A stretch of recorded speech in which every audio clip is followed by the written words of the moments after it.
Hi everyone. Today we are going to discuss about managing our factory and machinery. This helps us move products more smoothly and work more efficiently.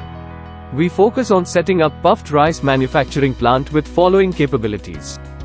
A medium-size factory of 1000 kilograms per day with an area of 1000 to 1500 square feet. First you need water heating steam and water cement tank.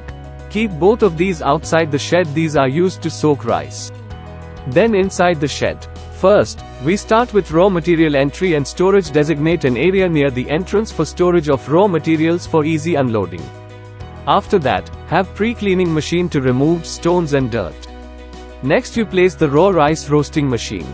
This area heats is a device that first steams rice and then roasts it. This process enhances the rice's flavor and texture, making it suitable for cereals. After the raw rice huller machine, the raw rice huller machine is used to remove the outer husk from the rice grains. It works by using rollers to crack the husk without damaging the rice. After this there should be puffed rice roasting machine area. This area puffed raw rice roasting machine is used to heat and puff up raw rice grains. It works by quickly heating the rice until it expands, creating light and airy puffed rice.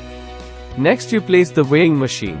This area is used to weigh puffed rice kgs-wise with coolies. After that you put the packing machine. This machine is used for packaging puffed rice. The workers complete the packaging. Establish an area for finished product storage and dispatch, near the exit. Use shelving units or pallets to store finished products, organized for easy access and dispatch. By considering all these factors, you can efficiently produce puffed rice.